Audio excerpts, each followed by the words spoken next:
Yo, what up, guys? Welcome back to the Dubs Only podcast. We're going to do a finals recap from last night's Game 7. So let's just go right into it. We're going to start off with the winning side with the Oklahoma City Thunder. And OKC did what they had to do. And what I mean by that is they were able to come through in the expectation of them taking this series and taking Game 7 at home. Didn't let the pressure get to them. Instead, they were able to use that adrenaline, use the pressure to benefit them and be able to just go on top and be able to play at another level that we've come to expect, especially with the championship on the line. So one thing I want to highlight with OKC has to be their defense, because this whole entire season, the one thing that this team has predicated itself on, besides Shai Gilgeous-Alexander, has been their suffocating defense. You have players like Lou Dort, you have Cason Wallace, you have Chet Holmgren, Isaiah Hartenstein. You have defensive perimeter stoppers and players that are paint stuffers right there as well. So we wanted to see just what can they do now with Game 7 on the line. We know what they've done up to this point. Last game in Game 6 in Indiana did not look good. The defense looked pretty bad, being blown out. Not blown out, but just not being in it for a majority of the game.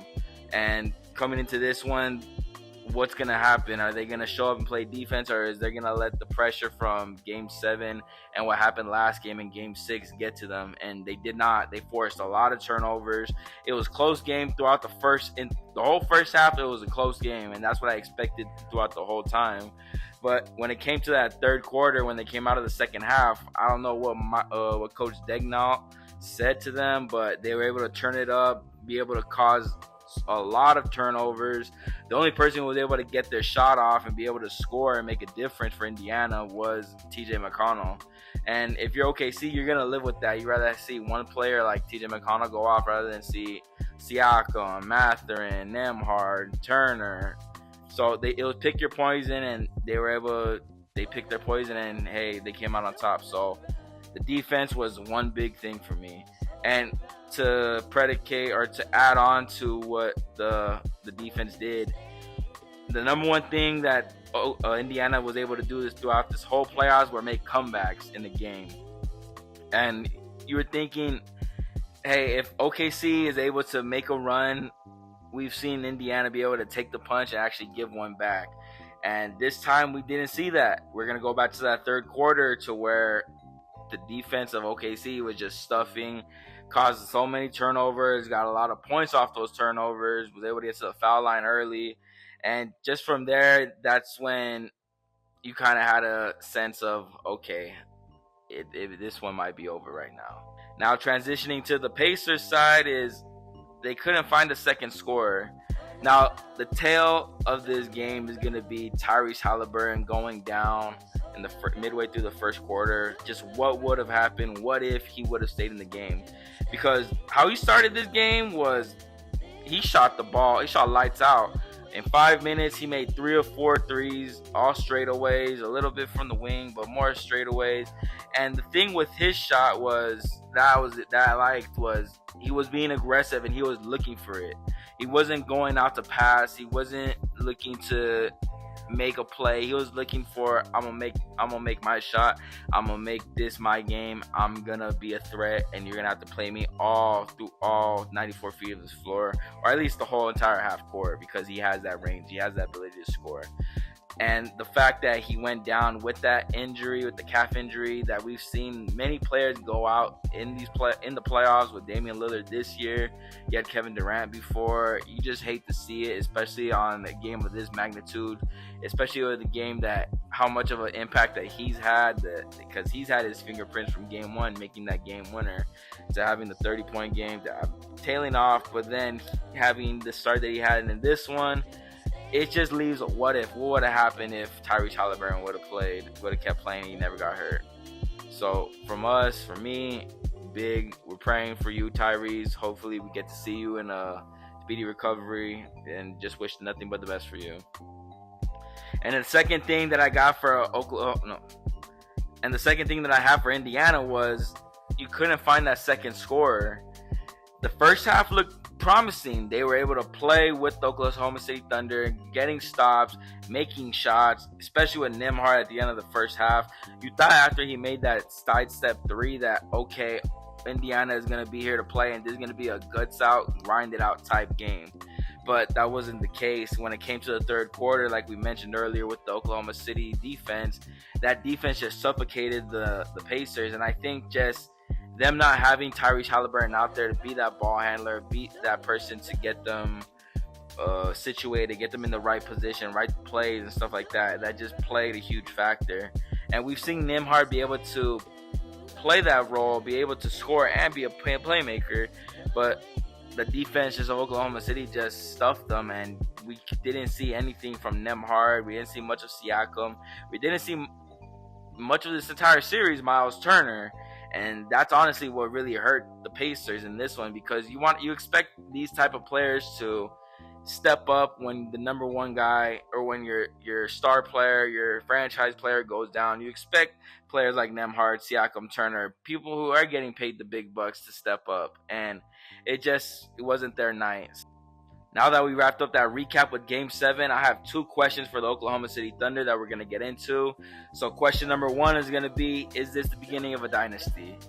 Now, when you think of dynasty, you think of teams that are going to go on to win maybe 3-4 championships, hopefully 5. That's more than enough to be considered a dynasty. And with this team right now, from what I'm looking at, it's the second youngest team to ever win a championship, to ever go to the finals. Do they have the makings to do it? I think, yeah, they do. You have arguably, I mean, he has to be in consideration as the best player in the league right now in Shai Gilgeous-Alexander.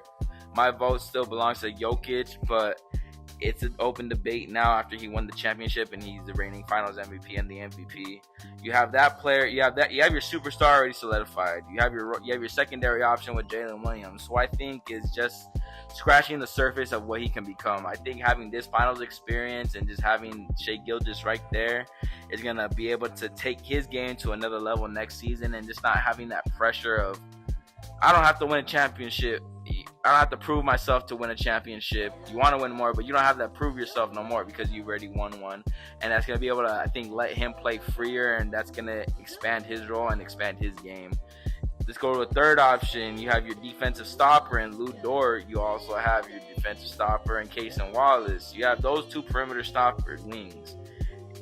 That's another recipe right there to make a dynastic roster.